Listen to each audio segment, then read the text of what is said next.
comme on m'a donné un temps assez long finalement de conférence, j'ai prévu de vous parler de plusieurs choses. Et donc je vais commencer avec une mise en contexte assez générale hein, de ce qu'on...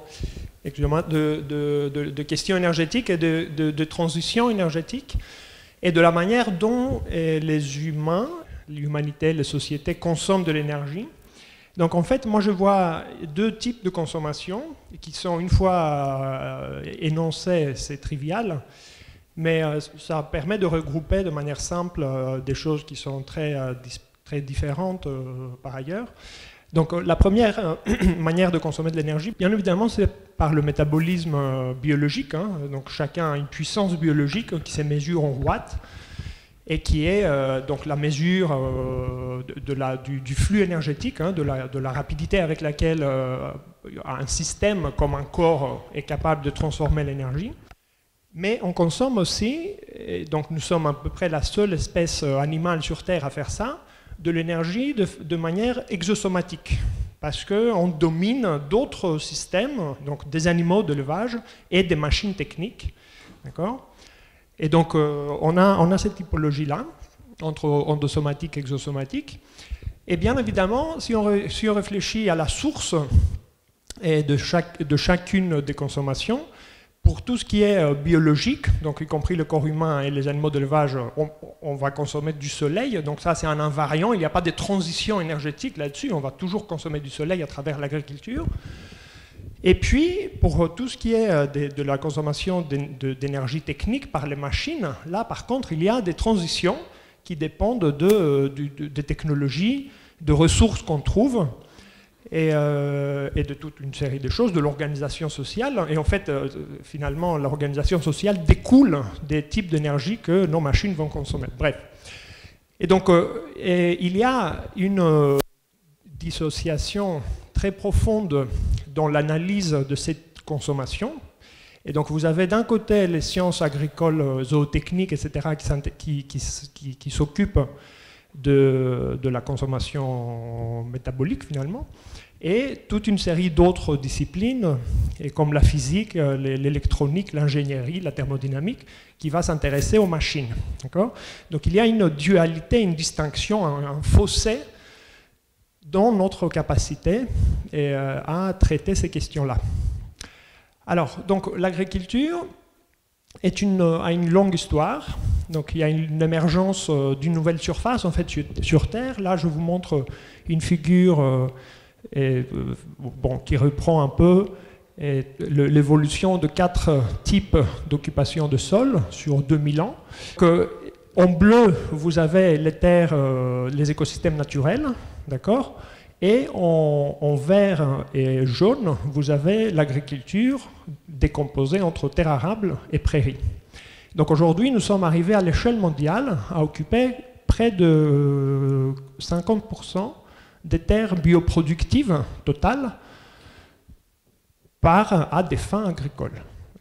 Donc c'est une géo-ingénierie, si j'ose dire, à l'échelle planétaire.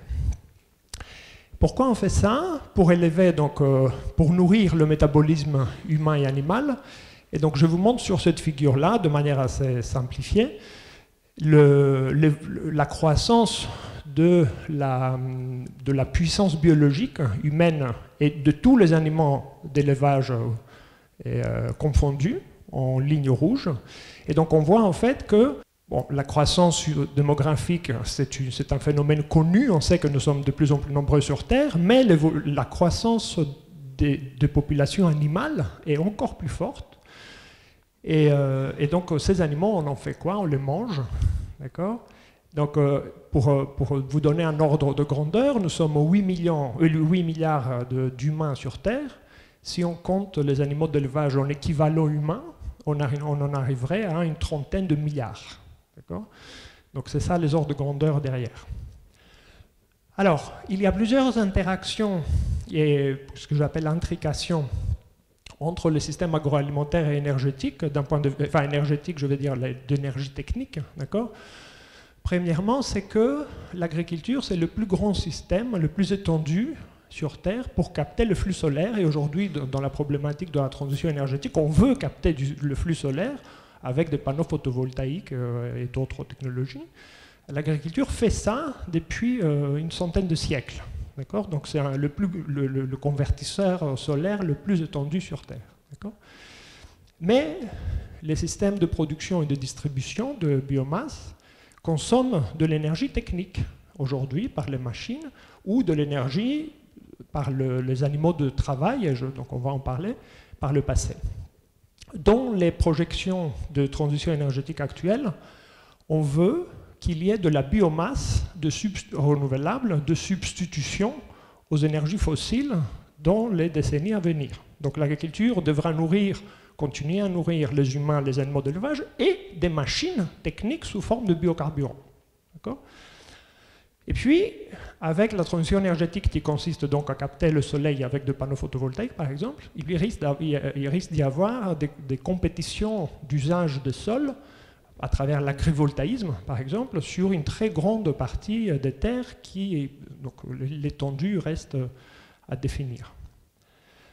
Et donc, malgré tout ça, les systèmes agricoles et agroalimentaires sont largement absents de la réflexion sur la transition énergétique. Donc ça, c'est un peu pas mal dû, au fossé disciplinaire et institutionnel que je mentionnais précédemment. Alors, si on essaye de simplifier les choses pour bien cibler les questions, on peut représenter le système énergétique alimentaire par cette forme pyramidale. Donc, l'étage 1, sont les végétaux qui photosynthétisent, et les étages supérieurs sont les animaux de ferme et les humains qui mangent la photosynthèse, et donc sous forme d'alimentation. Et donc, dans le système agricole, comme je disais, on investit aussi de l'énergie pour faire tourner les moyens de production, ce que j'appelle énergie investie sur la gauche, d'accord ? Et on peut aussi produire de la bioénergie sous différentes formes. Donc, il y a la flèche non alimentaire qui sort à droite. Et donc, on peut faire un bilan à chaque fois entre entrée et sortie. Et donc, si le bilan est positif, c'est-à-dire si la bioénergie, positif, ça dépend de si on regarde à droite ou à gauche. Donc, si la bioénergie excède la quantité d'énergie investie, l'agriculture a un bilan positif au sens de l'autosuffisance, alors que si c'est le contraire, l'agriculture est structurellement déficiente. D'accord ? Très bien. Alors, il y a eu deux innovations majeures, symbiotiques, au XXe siècle. La première, c'est l'agrochimie, et la deuxième, c'est la mécanisation. Et donc, l'agrochimie, c'est un peu spécifique à l'agriculture. La mécanisation, elle est transversale et concerne tous les secteurs d'activité. Donc, tous les secteurs ont accumulé des machines qui consomment de l'énergie technique, sous forme de combustible et d'électricité, et l'agriculture, évidemment, ne fait pas exception à ça. Et donc, toutes les deux innovations ont pour base énergétique les énergies de stock, d'accord ? Et donc, qui sont caractérisées on peut les caractériser par différents aspects, mais en deux caractéristiques majeures. L'abondance, donc ça fait un siècle et demi qu'on consomme des stocks et ils sont toujours là, d'accord ? Et les problèmes de changement climatique sont évidemment directement liés à cette utilisation. Et la deuxième caractéristique, c'est la haute densité énergétique de ces sources. Pour vous donner un ordre d'idée, tout à l'heure à la cantine, on était une quarantaine à manger, donc ici nous sommes plus nombreuses, ce qui est une bonne chose. On était une quarantaine, donc on a consommé 40 000 kilocalories, donc ça c'est à peu près 10 mégajoules, et ça correspond à un quart de litre de pétrole. Tout ce qu'on a mangé à la cantine, c'est un quart de litre de pétrole d'un point de vue énergétique. Évidemment, je fais du réductionnisme énergétique, mais c'est à des fins pédagogiques. Alors, l'agrochimie, c'est quoi? C'est plusieurs choses. On sait synthétiser des substances, des engrais ou des pesticides de manière industrielle. Évidemment, des engrais, on peut en faire aussi des biologiques, donc vous le savez aussi bien que moi.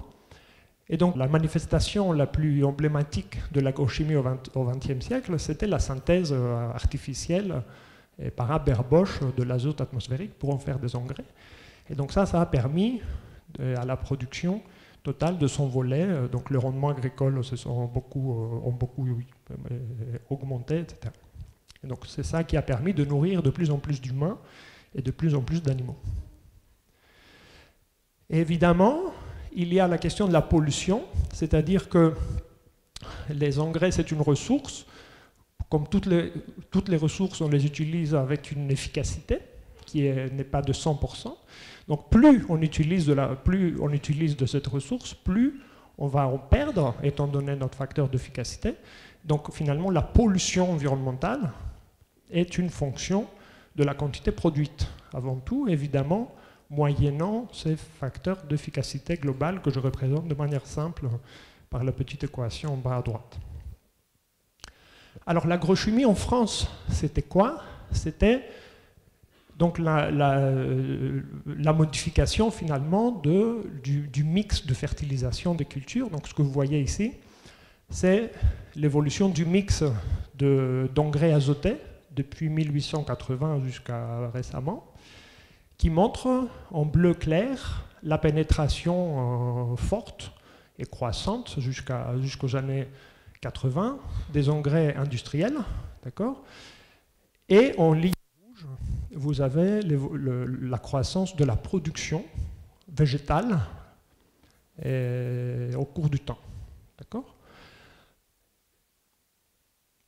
Bon, je ne rentre pas dans le détail, mais on pourra revenir. Donc on fait toujours de la fixation biologique d'azote, hein, qui est la première courbe bleu foncé du graphique. Mais aujourd'hui, la quantité d'engrais industriels qu'on applique sur les terres dépasse d'un facteur 5 la fixation symbiotique. Donc ça correspond en fait à des surfaces fantômes fictives, virtuelles, qui n'existent pas. Et ce sont les surfaces qu'on aurait besoin de cultiver pour récupérer la même quantité d'azote si l'industrie n'assurait pas cette fonction. Bon, et en bas, vous voyez une courbe, donc c'est la courbe rouge, de l'évolution de l'efficacité d'utilisation de l'azote à l'échelle de la France au cours du temps. On est passé d'une efficacité très, très haute, autour de 80%, à une efficacité qui est arrivée aussi bas que 25% dans les années 70. C'est le moment où les directives nitrates se mettent en place à l'échelle de l'Union européenne et poussent les acteurs de l'agriculture à revoir des pratiques et à améliorer l'efficacité. Il y a plein de facteurs, évidemment, mais il y a eu une impulsion par des agences environnementales qui est allée dans cette direction. Et en courbe bleue, on a calculé un indicateur qui est l'autosuffisance en azote de la production, de la ferme France. Et par autosuffisance, j'entends quoi? J'entends le rapport entre fixation symbiotique et apport externe par l'industrie, grosso modo. Donc ces résultats-là, et d'autres que vous allez voir, ont été produits par l'équipe dans laquelle je travaille, dans le cadre d'une thèse de doctorat de Souheil Larshawi, que certains d'entre vous connaissent, et qui est à l'INRAE. Et maintenant, il a fait sa thèse avec moi il y a quelques années. Et puis, on a produit cette étude historique. La mécanisation, c'est quoi? Pour le dire simplement, c'est une transition dans les puissances mécaniques qu'on est capable de produire. Et comme donc vous l'aurez compris, j'aime bien les ordres de grandeur. En termes de puissance, un humain, c'est une centaine de watts. C'est ça qui fait qu'on consomme 2000 kilocalories par jour, en moyenne. Un cheval, c'est 10 fois à peu près, enfin un peu moins de 10 fois cette puissance-là. Donc déjà, un cheval, c'est 10 humains en termes d'équivalent de puissance. Et quand on passe en mécanique, donc on monte de plusieurs ordres de grandeur dans la puissance, donc dans la capacité de travail, dans la capacité de traction, dans la capacité de transformation des systèmes dans lesquels on vit et de l'environnement, etc. Donc par exemple, un porte-container qui va assurer la mondialisation, y compris agroalimentaire, à une puissance qui dépasse d'1 million de fois la puissance humaine. Donc là, la machine que vous voyez à droite, c'est un moteur diesel d'un porte-conteneur.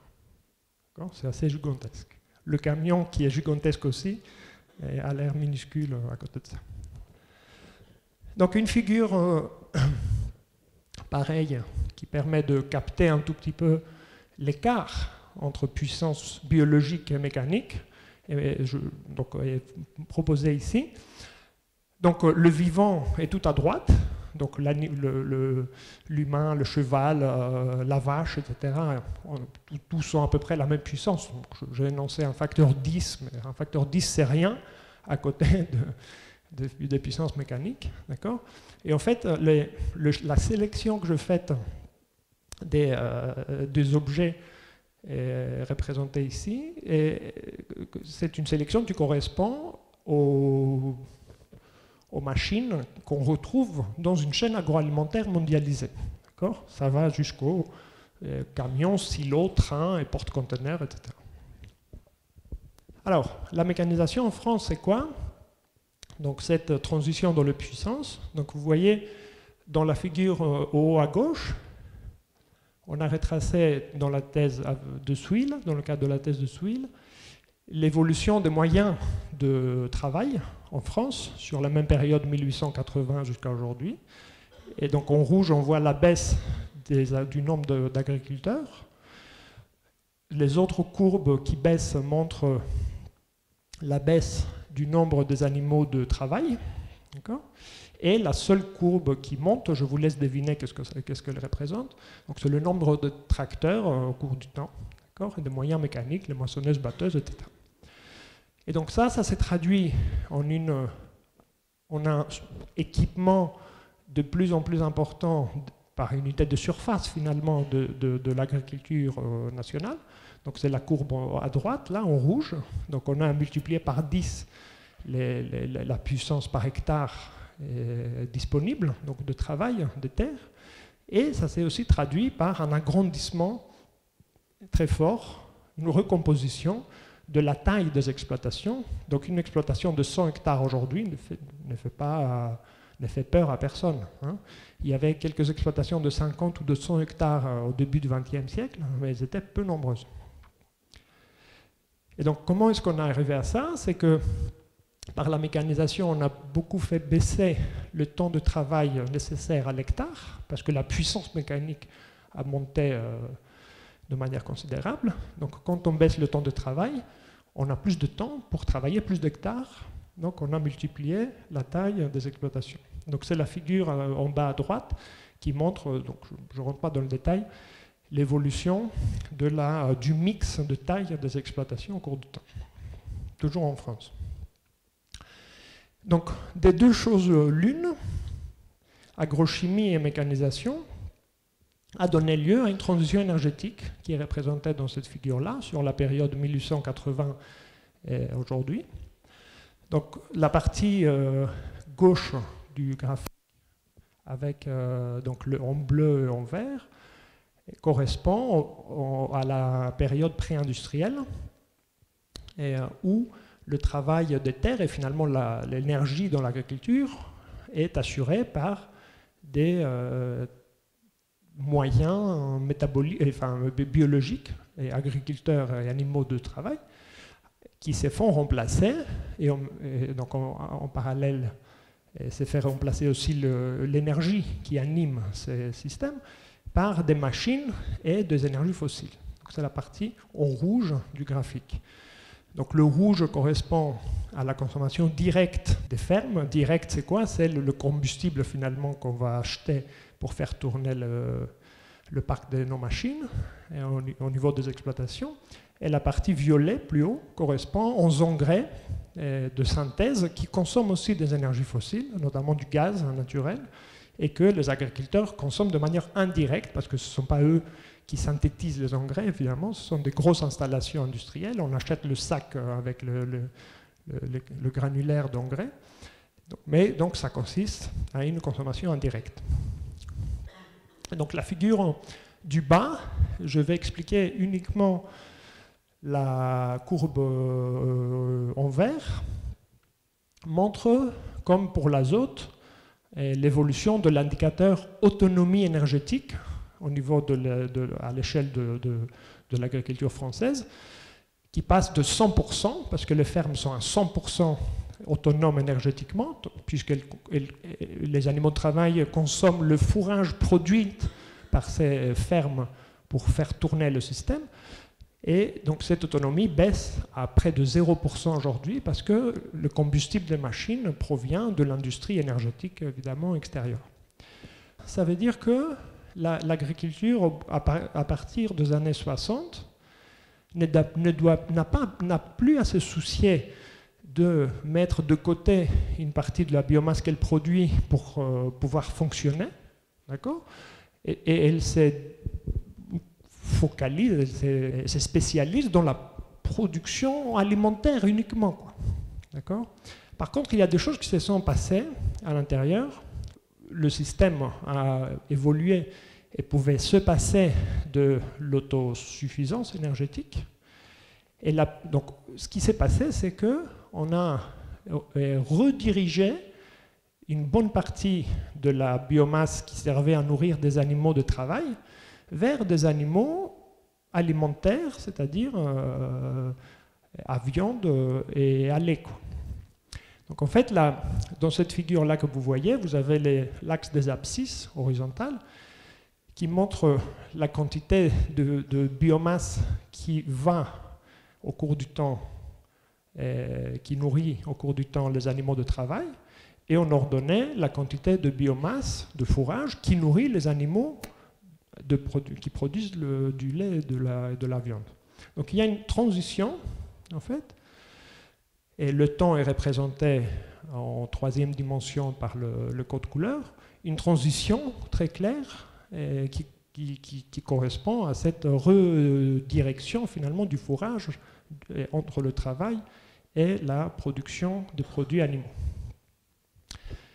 Avec donc cette transition énergétique, on a pu produire plus de produits animaux et on a aussi pu, notamment par le fait que les rendements des cultures, la productivité des cultures a augmenté d'un facteur 2, 3, 4, 10 en fonction de l'endroit, et on a pu générer des surplus alimentaires beaucoup plus importants qu'auparavant. Et c'est quoi le surplus alimentaire ? C'est la quantité de nourriture disponible pour des personnes non agricoles, donc pour des personnes urbaines en fait, comme moi, et qui doivent être nourries par le surplus des campagnes. Et donc, cette génération de surplus n'est pas un fait isolé français, est une généralité mondiale en fait. Et donc, ça a permis d'intégrer en fait, sur le plan mondial, les différentes agricultures, et que tout le monde, tous les pays échangent leur surplus avec d'autres pays. Il y a un pays qui se spécialise dans les grandes cultures, exporte ses grains vers des pays qui se spécialisent dans l'élevage, mais entre les deux, il y a les pays qui se spécialisent dans la transformation des graines oléoprotéagineuses entre huile et tourteau. Le tourteau repart vers d'autres pays producteurs d'animaux, l'huile part vers des pays qui font du biocarburant, et donc voilà, c'est complexe. Donc ça, c'est une intégration à l'échelle mondiale des différents systèmes agricoles qui est soutenue par la pénétration massive du pétrole dans les agricultures. Donc c'est ça, sans ça, ça n'aurait pas pu se faire comme ça. Et donc, cette figure-là représente justement la croissance dans le temps long du surplus alimentaire français. Donc c'est la partie émergée en bleu du graphique.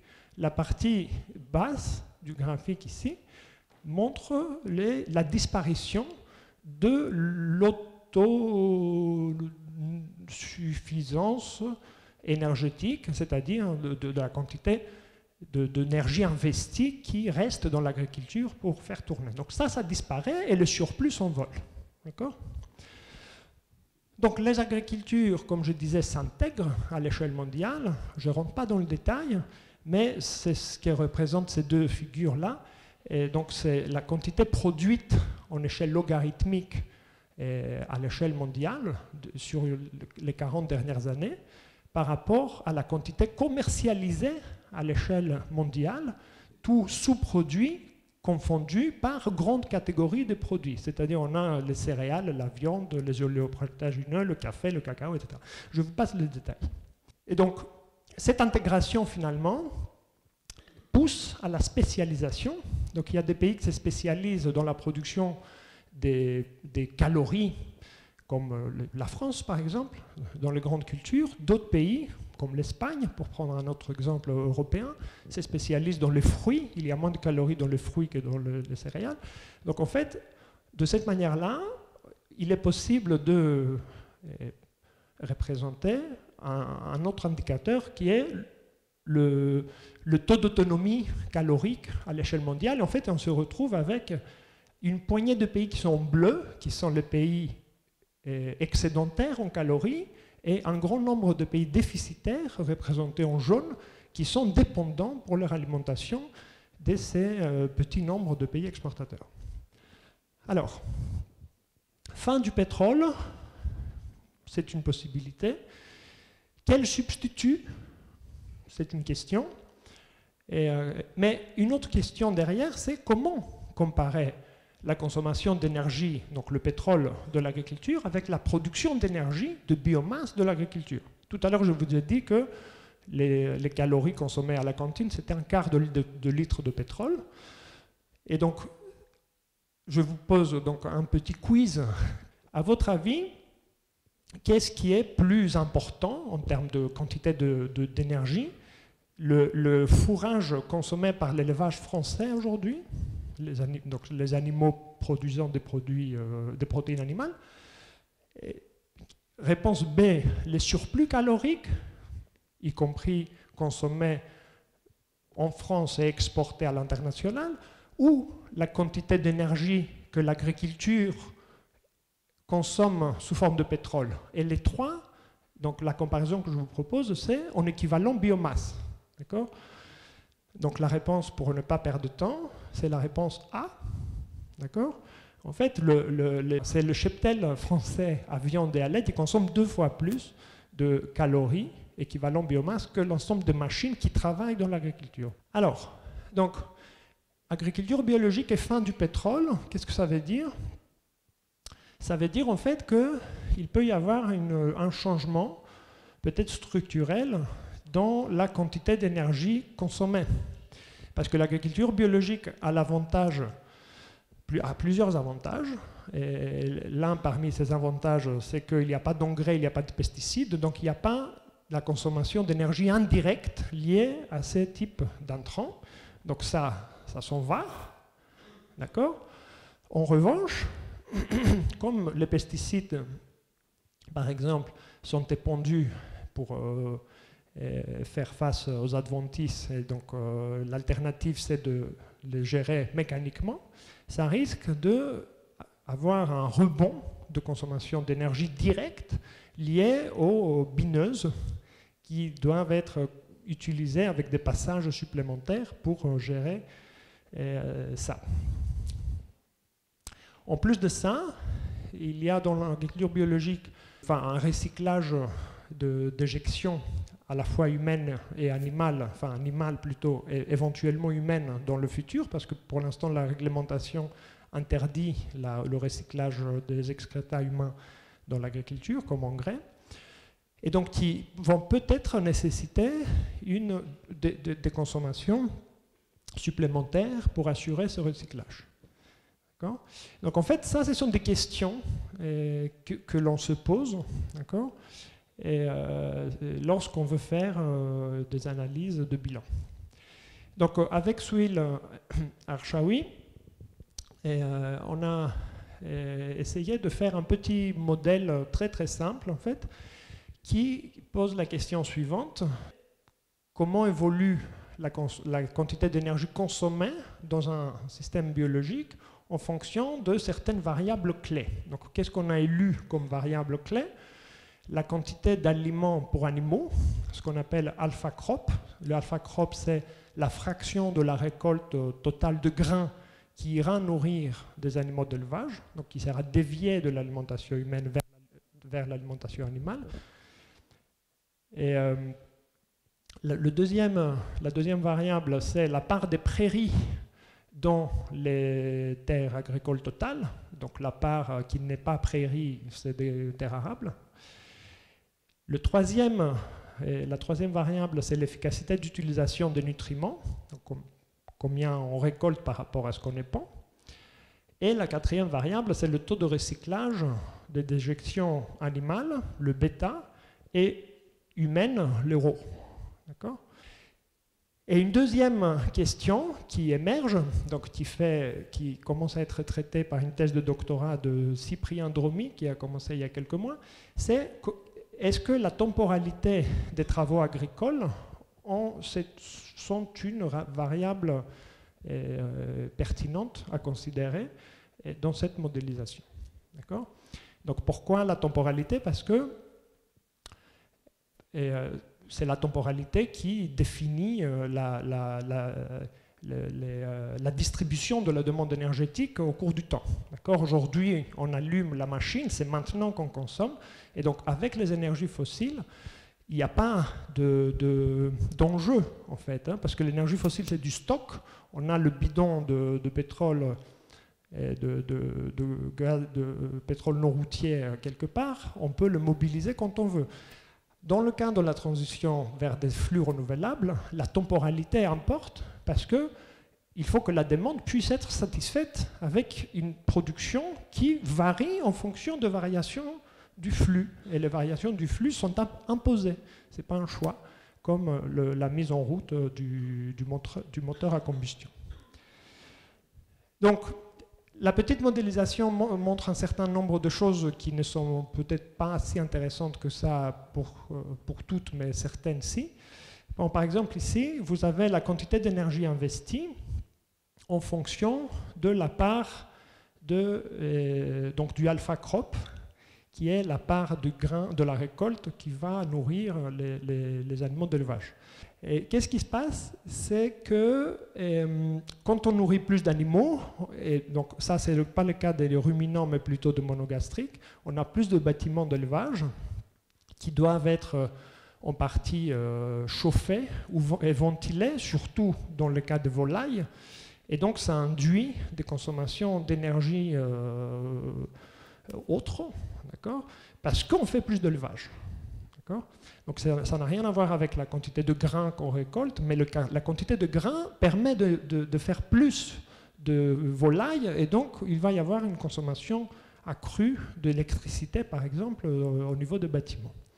Et puis plus on fait des animaux d'élevage, plus il y a des déjections, et si on veut être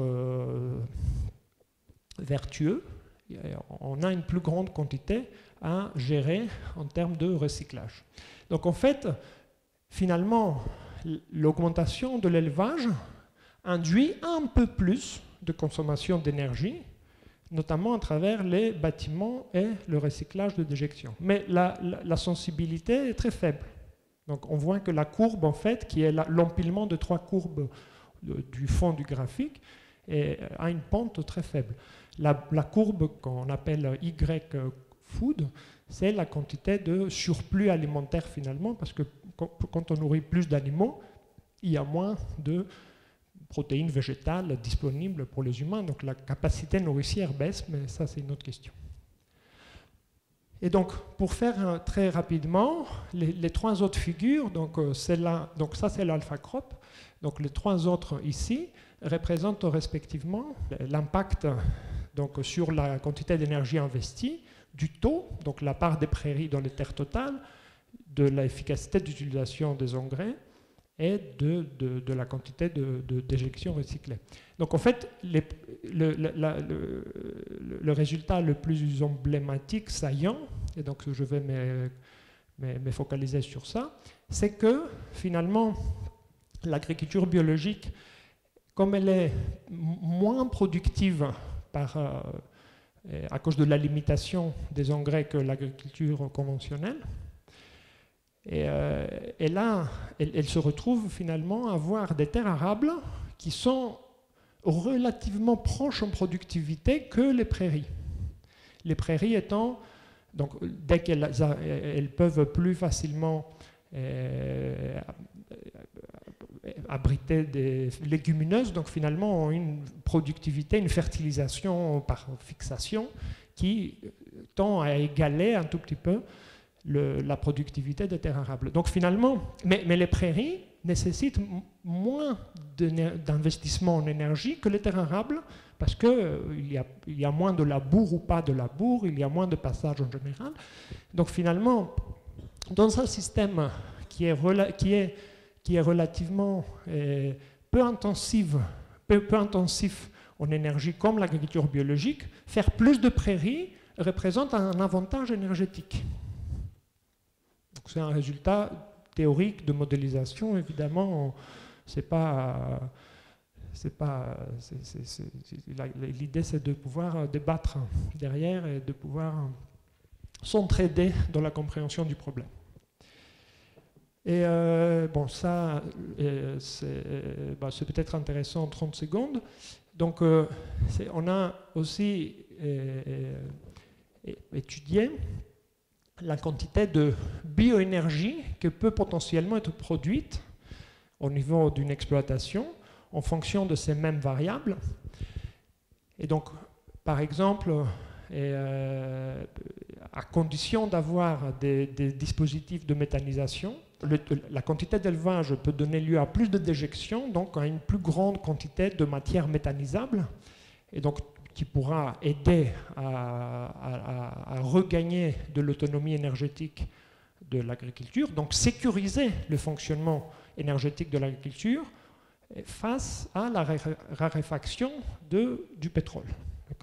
Donc c'est ça qui est aussi intéressant dans cette analyse-là, c'est combien exposé est le système qui nourrit en fait tout le monde aux incertitudes de ressources fossiles, liées aux ressources fossiles. Et l'agriculture donc pré-industrielle, je ne l'ai pas dit parce que c'est un peu évident, c'était de l'agriculture biologique, un peu de facto, et elle était autonome. Donc en fait, il est possible c'est la preuve de concept, hein, c'est possible de faire ça parce qu'on a fait ça pendant toute l'histoire de l'agriculture, à part les quelques dernières décennies, donc c'est possible, mais les conditions pour y arriver, pour boucler le bilan énergétique, elles sont possibles à identifier par des approches et de l'expertise des uns et des autres. Donc là, vous avez une figure qui est dans le contexte de la thèse de Cyprien Dromi, donc qui montre la puissance mécanique mobilisée au cours de l'année, d'accord, sous forme de machines. Et évidemment, c'est du pétrole aujourd'hui. Okay, donc ça ne pose aucun problème. L'exploitant sait qu'il y a des saisons où il monte plus souvent sur le tracteur, d'autres saisons qu'il y a d'autres tâches qui l'occupent. Mais d'un point de vue de transition énergétique vers les flux, ces types de variations, finalement, de la demande importent. Donc là, la figure montre clairement quels sont les travaux agricoles qui mobilisent de la puissance et à quel moment de l'année. Donc vous avez le labour tout en marron, et donc pendant la période du sémi, enfin avant le sémi des grandes cultures, nous sommes toujours en France. Hein, donc si on était dans un pays avec un mix culturel différent, donc moins de grandes cultures et plus d'autres choses, évidemment la répartition serait différente. Et ensuite il y a donc le labour, le sémi, et l'épandage de fertilisants en bleu, qui n'est pas négligeable, Donc là, on est dans l'agriculture industrielle, hein, évidemment. Hein. Donc ça serait remplacé par de pondage des engrais organiques. Et donc la question aussi, c'est dans quelle proportion? Est-ce qu'il y en aurait plus, moins, etc. Le désherbage, qui n'apparaît pas ici, mais ce qui apparaît, sont les pesticides en rouge. Donc si on remplace le pesticide, à quoi quel type de profil on obtiendrait à travers le désherbage mécanique, etc. Et on jaune tout à la fin donc la puissance par la récolte, par moissonneuse, batteuse, etc. Et en toile de fond, en fait, c'est la campagne suivante. D'accord ?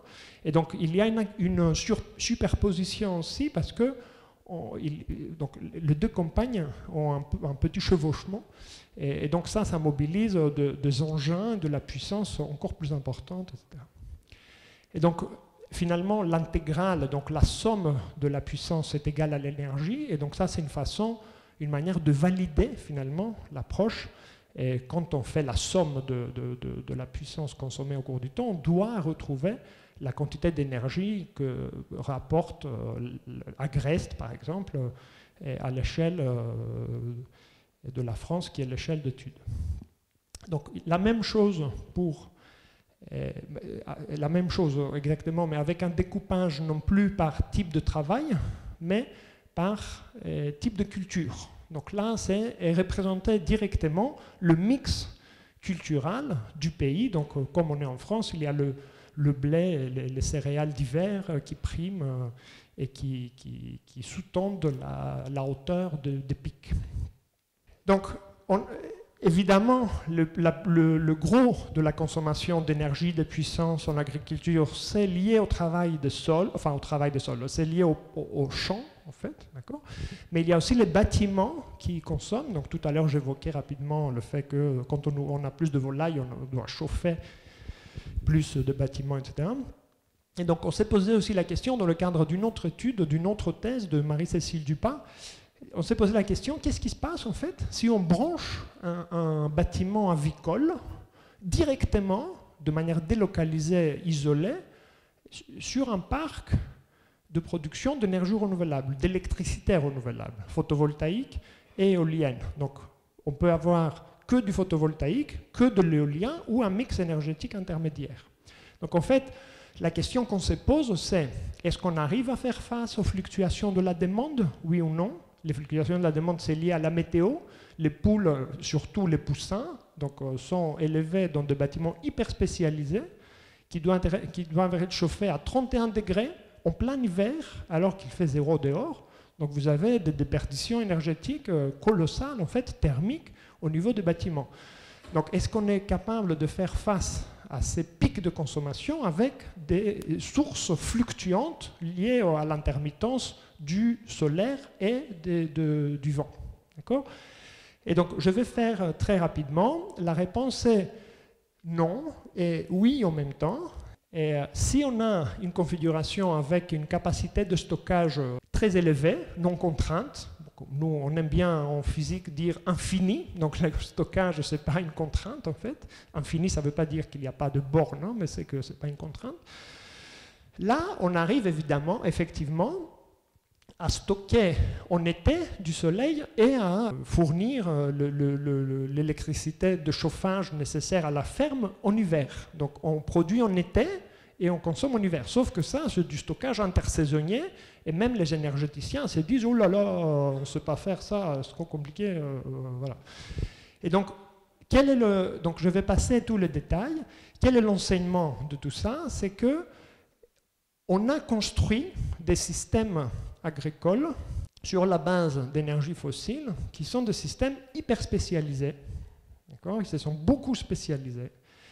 Et parce que la capacité finalement de gérer n'importe quel pic de consommation, n'importe quel besoin est relativement facile à assurer par des fossiles. Évidemment, il faut aussi le travail derrière. Donc, il est évident que de nos jours, étant donné la transformation des métiers des acteurs de l'agriculture, notamment des agriculteurs, il est difficile de recruter en partie, donc il y a toute une série de choses, mais sur le plan strictement énergétique, la transition qui a eu lieu à partir des années, très rapidement, en 20 ans, à partir des années 50 jusqu'aux années 70, le système actuel d'agriculture conventionnelle à base de fossiles a été mis en place entièrement dès les années 70. Il n'y a rien qui a changé depuis. Donc il y a des produits qui sont partis, d'autres qui sont venus, des aspects des paramètres du système qui ont été ajustés, etc. Mais on est dans un système qui a été mis en place, installé dans les années 70. D'accord ? Et nous sommes héritiers de ça. Et aujourd'hui, on doit faire face à une transition énergétique qui change la donne, d'accord ? Et donc qui risque de remettre en question la spécialisation. Donc le poussin à 31 degrés avec de l'éolien en plein hiver, c'est pas évident. Donc c'est qu'un exemple. Hein. Les monocultures qui ont besoin des moissonneuses-batteuses équivalentes à 500 chevaux, par exemple, hein, parce qu'il faut récolter tout en 10 jours, en plein été, mettre tout en silo réfrigéré à 5 degrés pour éviter les champignons, et donc toute une série de choses qui sont liées à l'hyperspécialisation des systèmes actuels, sera en grande partie remise en question par la transition énergétique. Donc imaginez, on pourra revenir là-dessus, imaginez des tracteurs de la taille des tracteurs actuels ou des moissonneuses-batteuses comme celles qu'on a actuellement qui soient électriques. Non. Non.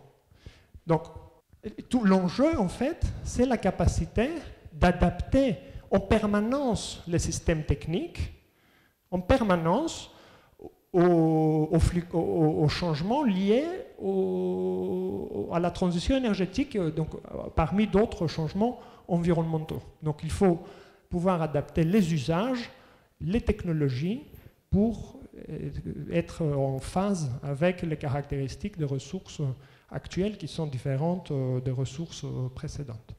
Je m'arrête là, je vous remercie, j'espère ne pas avoir été à côté de la plaque et on pourra discuter. Tout de suite. Merci beaucoup Petros, qu'on applaudit bien sûr. Peut-être nous donner quelques éclairages, parce que c'est vrai qu'il y avait beaucoup de densité d'informations. Et si vous le souhaitez, si vous souhaitez revenir sur telle ou telle comment dirais-je, question qui a été présentée sous forme de tableau, de graphique, qu'on n'a pas forcément tous eu le temps d'interpréter. Donc peut-être ce type de questions ou des questions plus spontanées qui vous viennent suite à l'intervention de Petros et sur des sujets qui vous tiennent particulièrement à cœur, ou des questions plus précises peut-être sur des cas de figure que vous rencontrez vous-même. Je pense notamment aux professionnels qui sont dans la salle, mais aussi aux directeurs d'exploitation qui se sont peut-être déjà posé des questions de cette nature. Et en vous écoutant, en tout cas, moi j'ai perçu toute la complexité de votre sujet, parce qu'il y a énormément de questions qui sont plus ou moins expérimentées aujourd'hui, qui font l'objet d'expérimentations, mais on sent tout le travail qui reste à faire, parce que vous venez de donner un exemple caractéristique. Passer les moissonneuses-batteuses à l'électrique, c'est franchement, ça serait, comment dirais-je, pas du tout intéressant, si on a bien compris. Mais dans d'autres cas, il y a peut-être des choses à faire qui sont plus à portée de main, puisque vous disiez, on a vécu des périodes d'autonomie ou d'autosuffisance dont on pourrait s'inspirer sans faire trop de révolution, si j'ai bien compris. Alors, avez-vous des questions? Alors, c'est toujours la première question qui compte, hein, donc n'hésitez pas à vous manifester rapidement. Alors, juste une question sur la transition énergétique, parce qu'on parle d'hydrogène, alors soit d'hydrogène issu des énergies renouvelables, soit d'hydrogène qui est aussi une énergie fossile. Ça pourrait être une alternative au carburant fossile actuel? Oui ou non? Je sais pas, c'est une question. Un mot pour la réponse ou... Oui, un mot. Donc la réponse est, pour l'instant, c'est non. Pour l'instant, c'est non. Comme vous dites, il y a deux types d'hydrogène. Il y a l'hydrogène qui est une transformation d'énergie fossile. Donc ça ne résout aucun problème. Hein. C'est juste un vecteur. Hein. C'est comme si on dit on fait de l'électricité à base de centrales à charbon. Donc ça, c'est la solution à rien.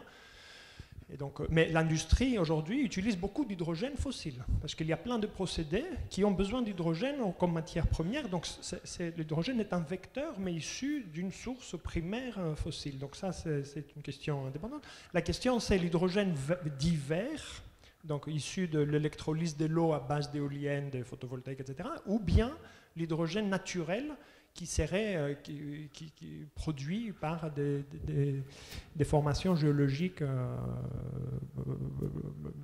qui restent à être mieux comprises, mais soit qu'a priori elles existent. Bref, donc pour répondre à la question, c'est que ça dépend de quel type d'hydrogène on parle pour savoir à quelle question on essaye de répondre. Mais le problème avec l'hydrogène, c'est que c'est l'élément chimique le plus léger qui existe. Donc le stocker est très compliqué. Et en plus, l'hydrogène a une densité énergétique par unité de masse, par kilogramme, qui est beaucoup plus importante même par rapport à celle des fossiles. Et donc le rendement énergétique pour produire de l'hydrogène est très faible.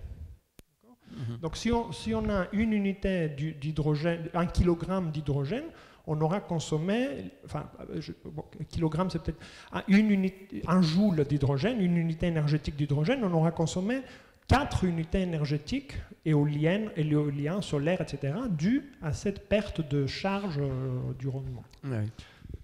Donc ce n'est pas forcément la meilleure voie. Juste parce que les sociétés pétrolières notamment s'engagent dans cette démarche. Il y a des flottes de poids lourds qui déjà fonctionnent à l'hydrogène, et il y a aussi les piles à combustible qui permettent de créer de l'électricité avec des moteurs électriques sur les camions. Non, ça existe. Après, la question, c'est la généralisation. Donc, c'est compliqué. Mais par contre, si on imagine un monde sans énergie fossile, et on veut voir voler des avions, il faut que ce soit des avions à hydrogène. C'est-à-dire l'avion à batterie, vous ne l'aurez pas.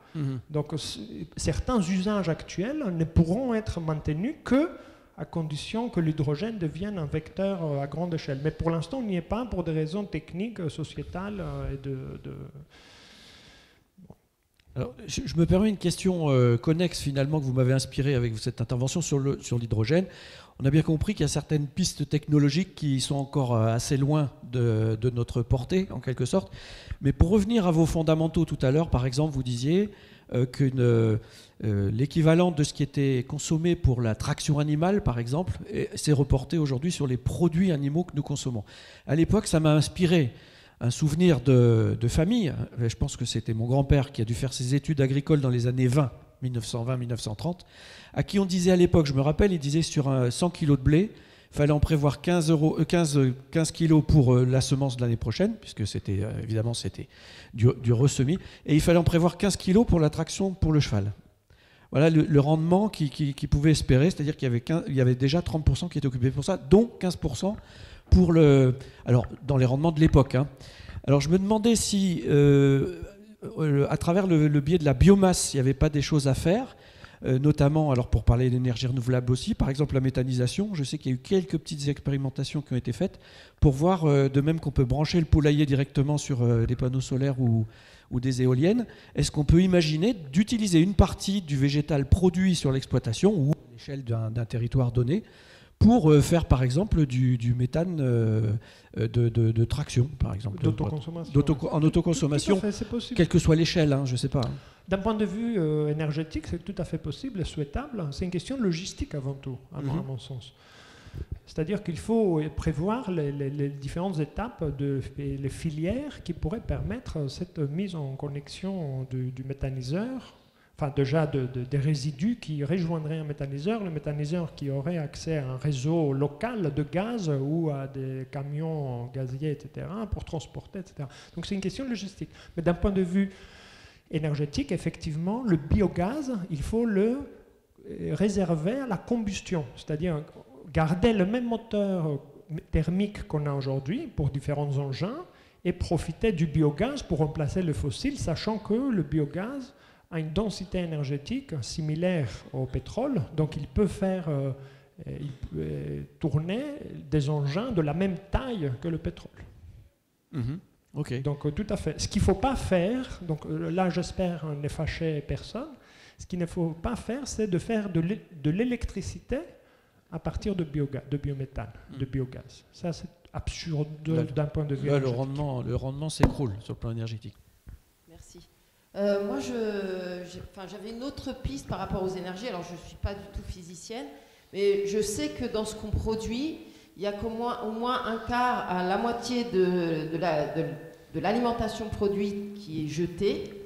Est-ce que ça, c'est pas une piste d'économie énergétique voilà, pour l'avenir? Au moins, arrêter de produire en excès. La réponse est oui.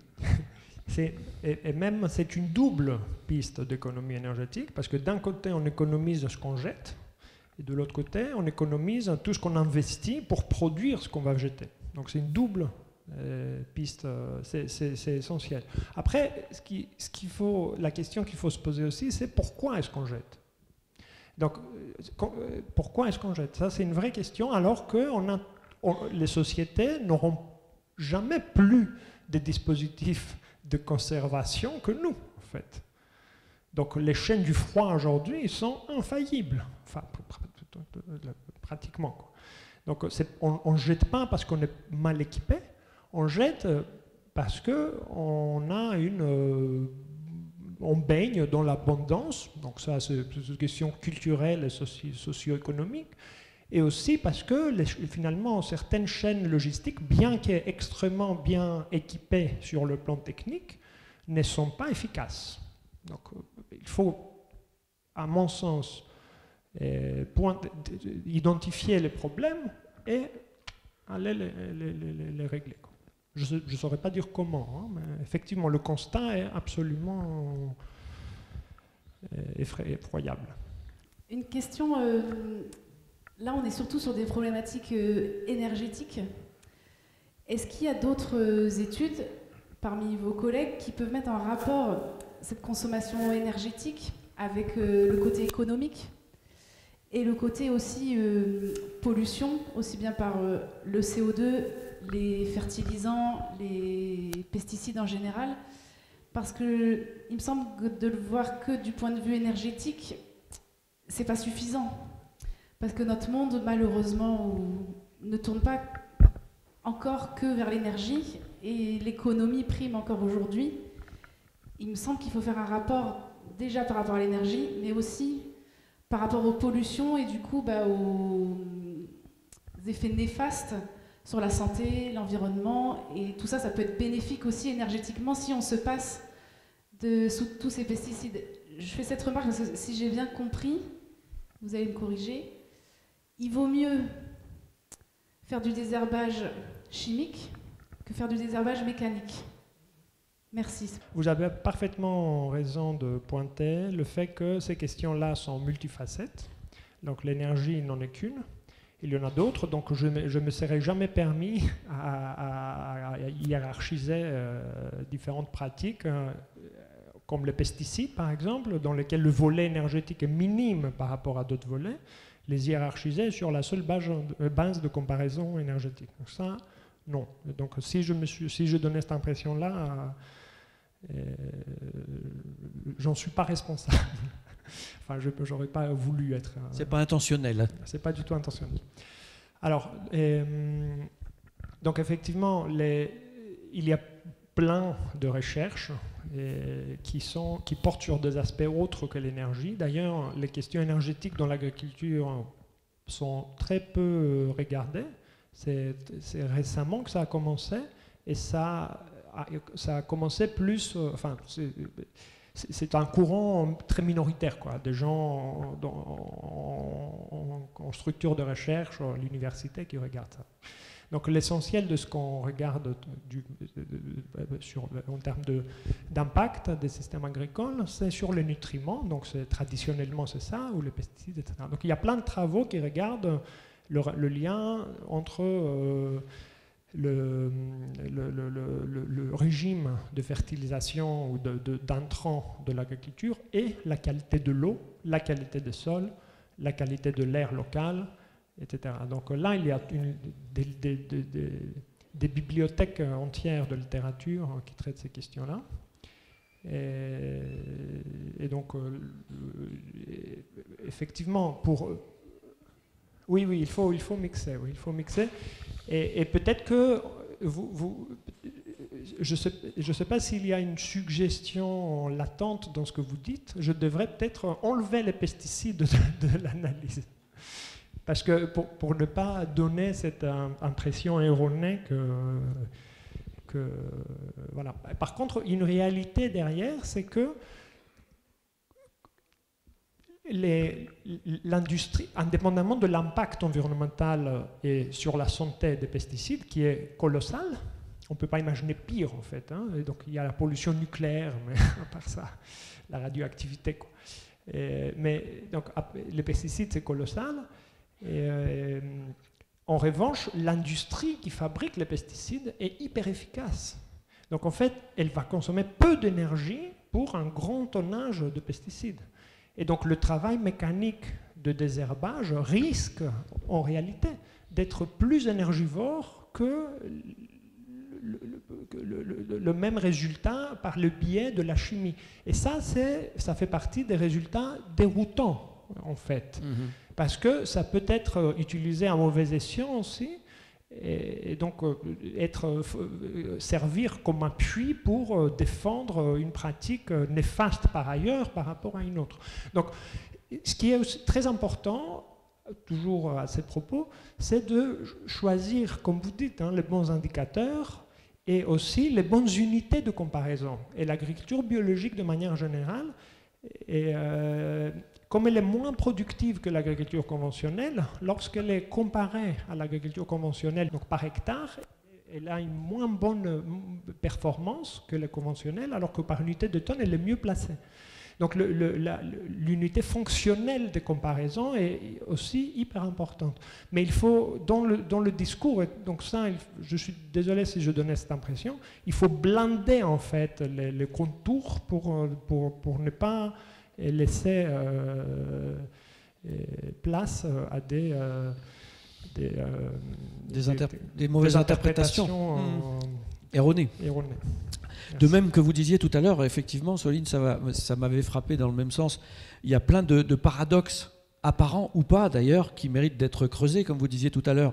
Le coût important sur le plan énergétique de la production de produits animaux, et en même temps vous disiez avantage à la prairie par rapport à certaines cultures, parce que effectivement, donc là il y a un paradoxe aussi, et je réfléchissais, je me disais effectivement les solutions elles sont certainement ailleurs, comme par exemple si on parle pâturage et transformation de produits animaux à partir d'herbes, il y a aussi la question de savoir si ça va être de l'affouragement en verre avec des tracteurs et des remorques, ou si ça va être de la circulation naturelle des animaux autour des bâtiments, etc. Ça doit, en termes de bilan énergétique, ça doit provoquer des écarts importants, j'imagine. Alors, j'ai envie de vous demander, il y a encore une question, donc je veux priorité à la salle, bien sûr, mais j'allais vous demander une question de conclusion, mais dans un instant, parce qu'on va prendre cette question-là aussi. Hervé. Quelle est la part de l'humanité qui fait de l'agriculture ou qui vit de l'agriculture ou qui vit avec l'agriculture sans utiliser d'énergie fossile? Et la seconde question, on parle beaucoup du moins d'azote, du cycle de l'azote, du moins de faire avec de l'ammonitrate, avec de l'azote atmosphérique, c'est un coût énergétique colossal. Et donc, quelle est du moins la partie de notre propre azote, de nos excréments, notamment de l'urine, et quel impact pourrait-elle avoir sur l'agriculture ou sur notre agriculture? Je vais commencer par la deuxième question, mais je ne vais pas omettre d'aborder la première. Et je pense que le recyclage des excréta humains, à la fois pour l'azote et pour le phosphore, est crucial, parce que finalement, elles contiennent une fraction non négligeable de la quantité de fertilisants qu'on va mettre en entrée. Donc cette fraction-là, c'est de combien? Ça dépend où on est. Si on est en France, c'est de l'ordre de 50%. Si on est en moyenne mondiale, c'est de l'ordre de 25%. Mais même dans les deux cas, la quantité de nutriments dans les différents excrétas est une entrée précieuse potentielle pour fertiliser les cultures. Donc, mais là encore, c'est une question de logistique, et qui est une logistique encore plus compliquée que la méthanisation en milieu rural. Il y a beaucoup d'eau dans l'urine. Il y a beaucoup d'eau, il y a beaucoup de gens aussi qui travaillent sur le type de traitement qu'il faudrait prévoir pour reconcentrer Et donc, oui, reconcentrer, sécher les matières pour pouvoir les transporter en moins de volume et reboucler le cycle. Donc, il y a beaucoup de gens qui travaillent sur ça. Mais ça demande, ça suppose en fait des changements structurels et donc des changements colossaux dans les systèmes techniques. Colossaux dans le système technique. Qui peut imaginer, enfin il y a certainement des gens qui vivent avec des toilettes sèches, mais c'est pas la majorité de la population. Quand on vit en ville des toilettes sèches, franchement, c'est pas facile, quoi. Et puis il y a des questions d'hygiène derrière, etc. Donc, et ça, c'est une trace très, très forte, et matérielle, physique, énorme, du régime de ressources dans lequel nous avons construit nos villes. Et le problème, c'est que ce régime de ressources se met en question actuellement. Donc, changer des infrastructures à telle échelle est extrêmement compliqué. Donc, il faut, à mon sens, réfléchir et essayer de trouver les bonnes logistiques, les bonnes organisations pour pouvoir répondre au mieux.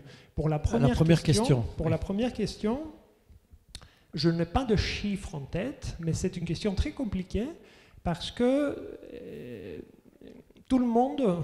Enfin, je n'ai pas une expérience vraiment sur comment est le panier alimentaire d'un habitant de pays pauvre, mais si cet habitant-là trouve sur les marchés des produits occidentaux qui coûtent moins cher que les produits locaux, et donc ça c'est possible, parce que l'agriculture danoise est capable de produire des tomates moins chères que les tomates de la Méditerranée, et donc est capable de les exporter avec un prix moindre à des endroits hyper éloignés. Donc, ça veut dire que même des habitants de pays pauvres où l'agriculture n'est pas industrialisée peuvent trouver un avantage à acheter des produits qui viennent d'ailleurs. Donc finalement, est-ce qu'ils vivent sans énergie fossile? Non, au contraire, ils vivent avec beaucoup d'énergie fossile parce qu'il y a en plus de la production, le transport et toute la chaîne logistique mondiale.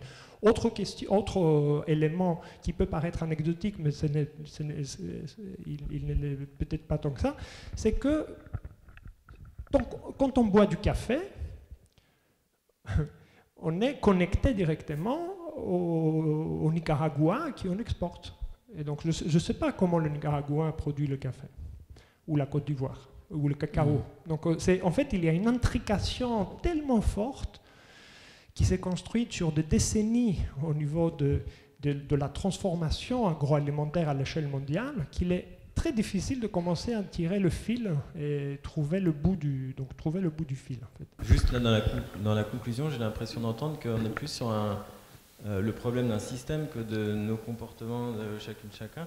J'ai entendu l'histoire de temporalité des consommations, Parlez bien plus près, parlez plus près. De monoculture, d'hyperspécialisation des territoires. Déjà, est-ce que c'est ça que est-ce que là j'ai bien compris que c'est un peu ça qui posait problème?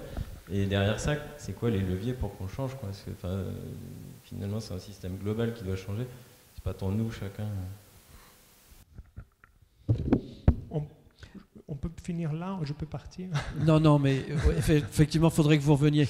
La question est large. Je n'ai pas de réponse à cette question, effectivement. Donc, c'est le colibri, quoi, finalement. C'est que...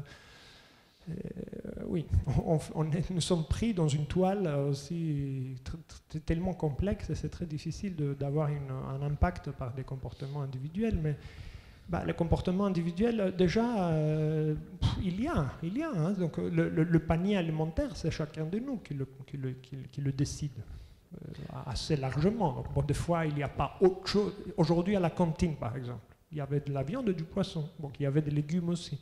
J'étais tenté, mais le cuisinier m'a proposé déjà pré-rempli. Donc, je me suis dit, bon, bref.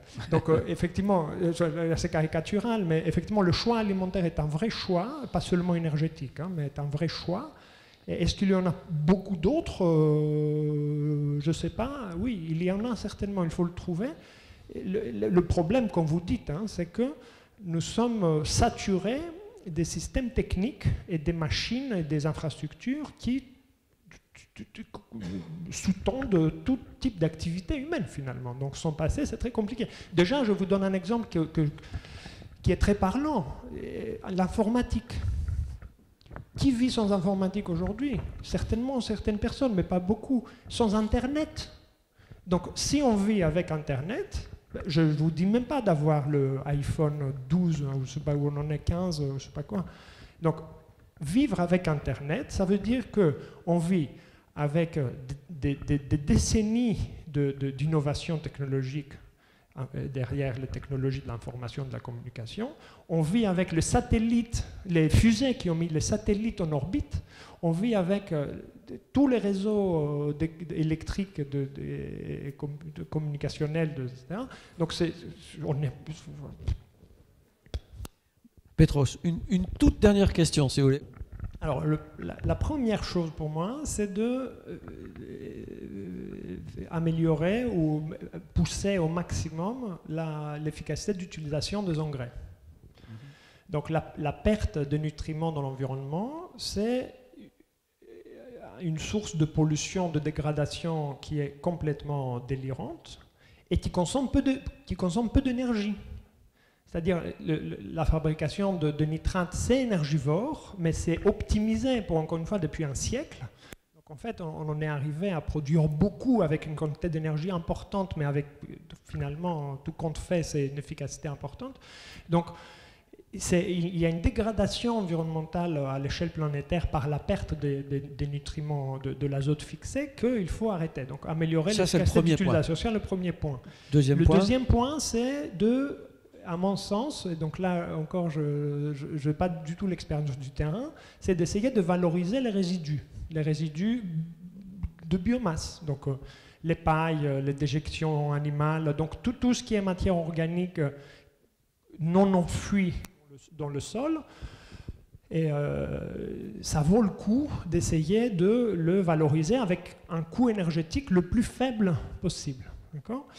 Et la troisième piste, c'est les pesticides. Franchement, le pesticide, c'est une absurdité, je pense. Et c'est une source de pollution qui est par ailleurs relativement mal comprise et qui donne lieu à des impacts croisés avec d'autres expositions à des facteurs toxiques environnementaux et donc avec des impacts sur la santé humaine notamment, pour ne pas aller jusqu'aux écosystèmes. Il faut toujours commencer par la santé humaine et qui mériteraient d'être éliminés. Pas la santé humaine, les impacts. Oui, bien compris. Eh ben, merci beaucoup pour cette quasi-synthèse. Merci Petros pour cette présentation et ces échanges.